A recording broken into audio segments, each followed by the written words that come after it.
부모가 이렇게 해 라고 지시한 것을 지키는 게 중요한 것이 아니라 스스로 깨닫고 고민해서 행동하는 힘을 갖는 것이 중요합니다.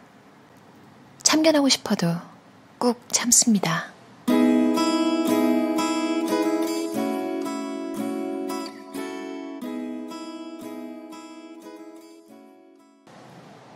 심리학 전문의가 쓴 육아서도 좋아하지만 일반 분들이 쓴 정리교육법, 아이들을 위한 책 이런 것도 심심할 때 보는 편인데요. 저는 웃긴 게 엄마의 입장이 아니라 그 아이의 입장에서 이 집안에서 자랐다면 어떤 느낌일까? 이런 느낌으로 혼자 읽어요. 체계적인 집안에서 자란 게 아니라서 뭔가 잘 정돈되고 아이 교육에 신경 쓰는 부모님들은 어떻게 마음을 먹고 살아가는지 궁금해서 즐겨 읽는 편이에요. 그리고 신기한 게 저는 딱히 이게 어린이를 대할 때만 국한되는 거라고 생각이 안 들어요. 아까 인트로에서 나왔던 문장 있죠. 참견하고 싶어도 꼭 참습니다. 이거 사실 어른들 관계에서도 굉장히 중요한 말이잖아요. 직장에서 뭘 가르치고 나서도 그렇고요.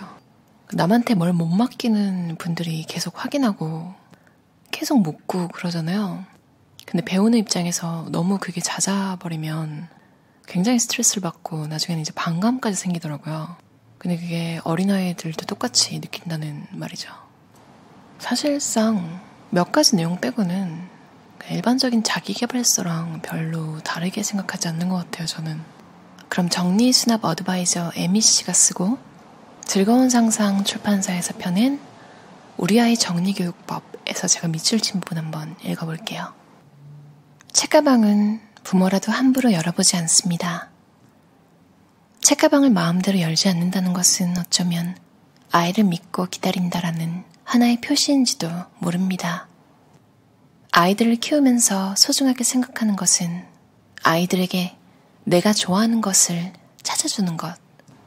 그냥 깔끔하게 정리만 잘하는 아이가 아니라 기분이 좋아지는 규칙을 스스로 발견할 수 있는 아이로 키우고 싶습니다. 여러 가지 참견하고 싶지만 이곳은 아이가 공부하고 노는 곳.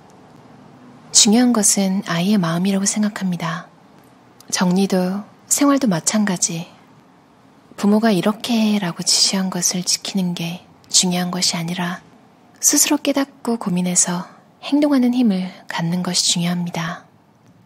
참견하고 싶어도 꼭 참습니다. 아이가 쓰기 편하게 수납해두면 스스로 집안일을 돕습니다. 매일 아침 30분 정도 공부를 해요. 앉아서 집중하는 습관을 길러주고 싶어서 매일 아침 공부 시간을 만들었죠. 매일 9시쯤이면 잠이 솔솔 와요. 가족 모두가 한 방에서 같이 잡니다. 오후 8시쯤부터 집안의 밝은 전등을 조금씩 꺼나갑니다. 잠들기 위해 집안을 톤다운 시키는 것이죠. 침대에 들어가면 모두가 바로 잠들어버려서 침실 전등은 거의 켠 적이 없어요. 내일 또 즐거운 하루가 될 수 있기를. 6살을 앞두고 아이들이 자기들만의 공간을 갖고 싶어하기 시작했어요. 공부는 거실 식탁에서 반, 자기 책상에서 반씩 합니다. 스스로 하기, 쓰고 제자리에 놓기 편할 것을 최우선으로 생각합니다. 공부 책상은 소중한 자신만의 공간, 아이가 자유롭게 관리합니다. 어찌됐든 스스로 생각해서 정하는 것이 중요하다고 생각합니다. 문구리는 공부하는 장소와 가장 가까운 곳에, 책가방 주변에 물건을 한꺼번에 수납하면 한 곳에서 준비할 수 있어요. 자기 계획은 스스로 세운다. 가끔은 일부러라도 작은 실패를 겪어보게 하는 것도 괜찮아요. 무슨 일이든 해봐야 깨닫는 법입니다. 여행 갈 때도 아이가 직접 짐을 쌉니다. 부모가 참견하거나 대신해주는 것은 간단하고 쉬운 일입니다. 하지만 실패하지 않는 길을 알려주는 것보다 실패했을 때 어떻게 고민해서 해결해야 하는지 알려주고 싶습니다. 규칙은 알기 쉽고 심플하게 간결한 규칙 3가지 정도부터 시작하는 것을 추천합니다. 약속한 것을 적은 메모를 냉장고 등 잘 보이는 곳에 붙여두면 좋아요. 아이는 몇 살까지 귀여울까요? 9살이 되고 10살이 되었지만 아직도 너무너무 귀엽습니다. 얼마 전 일로 알게 된 대학생 쌍둥이를 키우는 아빠와 이런 대화를 나눴는데 20살이 된 지금도 계속 귀여워요 라고 말씀하시더라고요. 뭐야, 역시 그런 것이구나. 자기 아이란 무슨 일을 하든 몇 살이 되든 귀엽다는 것은 진실인 것 같습니다. 자기가 입을 옷은 스스로 고른다. 자신의 취향을 발견하는 첫걸음입니다. 코디를 전부 맡기지만 멋지게 잘 맞춰 입었을 때는 폭풍 칭찬. 복도에 있는 전신 거울이 큰 도움이 됩니다.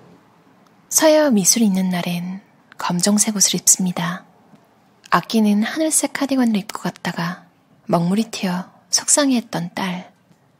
그 이후 서예 시간이나 미술이 있는 날엔 검은색 옷을 입고 가기로 했나 봅니다. 이것도 실패를 경험했기 때문에 깨닫게 된 일입니다.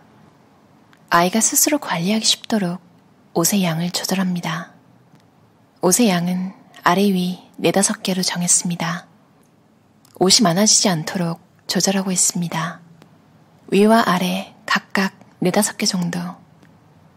자기 옷이 어디 있는지를 확실하게 사람, 종류가 섞이지 않도록 놓습니다. 옷걸이 수납으로 옷을 고르기 쉽게.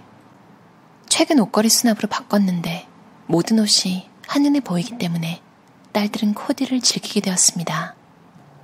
아이가 꺼내고 넣기 쉬운 것을 최우선으로 생각합니다. 그 시기에 입는 것만 낙낙하고 여유있게 수납합니다.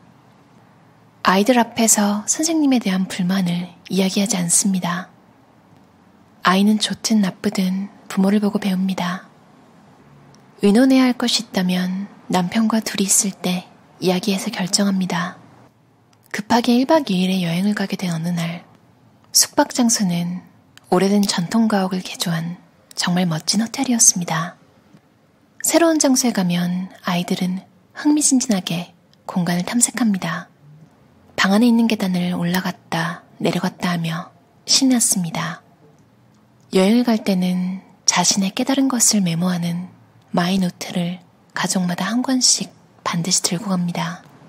그런데 아이들의 노트에 이런 것이 쓰여 있었어요. 호텔의 특징. 호텔방에는 시계가 없다.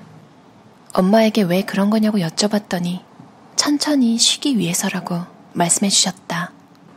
어머나, 그런 것을 메모하는구나. 아이들의 호기심은 부모의 상상을 넘어서 재미있는 것을 찾아내는구나. 평소와 다른 장소에 가면 부모도 아이도 새로운 깨달음을 얻게 됩니다. 태어나서 얼마 동안은 나를 따라 아기 눈이 움직이고 있어. 장난감을 손으로 쥐게 됐어. 드디어 뒤집기를 했어. 이런 작은 일로도 기뻐했었는데 성장과 함께 아이의 작은 변화를 제대로 알아채지 못하고 있었습니다. 아이는 우리 부모가 생각했던 것 이상으로 많은 것을 학교에서 배우고 친구에게 배우면서 성장해가고 있었습니다. 어떠셨나요? 그러니까 작은 이야기들인데 일본 사람들이 좀 돌려 말하기?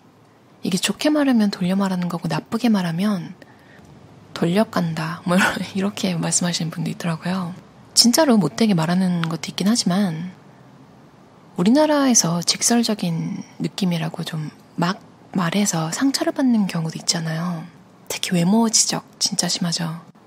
또 특히 우리나라 분들은 옷도 잘 입으시니까 호질근하게 입고 다니는 사람에 대한 너그러움? 이런 것도 좀 약한 것 같긴 해요.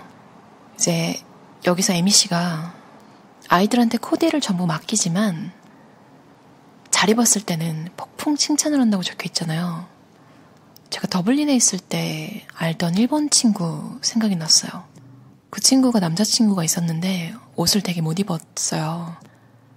그래서 쇼핑을 같이 가서 그러니까 네 옷이 후지다 뭐 이런 얘기는 안 하고 뭘 그런 걸 고르냐 이런 얘기도 안 하고 이 에미 씨가 한 방법처럼 좀 괜찮은 거 고를 때 완전히 칭찬을 막 하는 거죠. 이런 의미의 돌려 말하기는 전 좀 좋은 것 같아요. 왜냐하면 사실 취향이라는 건 어느 정도 스탠다드가 있긴 하지만 사실 주관적인 거잖아요. 지금 호주에 있어서 좀 편한 거는 대체적으로 웬만한 곳에서 옷을 편하게 입어도 솔직히 속으로 생각하는 거는 크게 다르지 않을 거예요. 근데 입 밖으로는 최소한 안 내요. 그래서 무한함을 느끼지 않아도 돼서 너무 좋아요. 얘가 그렇게 생각하는 것 같다랑 직접 입으로 듣는 건 좀 다르잖아요. 그런 돌려 말하기는 괜찮지 않나 이런 생각을 해봤어요.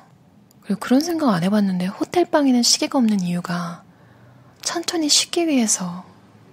그렇구나. 백화점에도 시계가 없잖아요. 창문도 없고. 그건 쇼핑에 집중하라는 의미이지만 호텔에 시계가 없는 건 또 편하게 쉬고 가라는 의미군요. 그리고 딸이 서해 다녀왔을 때 이제 아끼는 옷을 버렸잖아요. 먹물이 튀어가지고. 그 막 머릿속에서 막 상상이 되는 거예요. 우리나라에서 그 드라마 같은 느낌 있잖아요. 아우, 그러니까 너는 왜 그런 걸 입고 가가지고 엄마가 검은 색깔로 입고 가려고 했지? 뭐 이런 시뮬레이션이 막 머릿속에 돌아갔는데 사실은 MC는 아무 말 안 하고 그냥 딸이 스스로 생각해서 아, 이걸 입고 가서 먹물이 튈 수가 있구나. 검은 옷을 입고 가야겠다. 사실 어린아이들도 이렇게 시간이 걸리더라도 자기가 갖고 나면 스스로 판단해서 고쳐 나가는데 어른의 입장에서 그걸 기다리는 게 굉장한 인내심이 필요한 것 같아요. 왜냐면 이미 하늘 색깔 옷 입고 서해 가기 전에 말해주는 게 우리 입장에서는 효율적이라고 느끼잖아요. 아, 이렇게 다 알려주고 그런 게 어떻게 보면 시행착오는 줄여주겠지만 어떻게 보면 스스로 생각하는 기회? 이런 걸 빼앗는 게 될 수도 있겠구나 이런 생각을 했어요. 그리고 온 가족이 9시에 같이 다 자는 게 너무 귀엽게 보이더라고요. 정리수납 어드바이저 에미 씨의 우리 아이 정리교육법이었고요. 사진이 사실 주가 되는 책이라서 사진을 함께 보면 더 편하게 보실 수 있을 거예요. 이걸 읽으면서 에미 씨의 숨겨진 셋째 딸 뭐 이런 느낌으로 혼자 읽었어요. 잠깐이었지만 이 집 어린아이가 됐다가 좋은 경험을 하고 다시 저로 돌아왔습니다. 그럼 오늘도 들어주셔서 감사합니다. 편안한 저녁 시간 보내세요.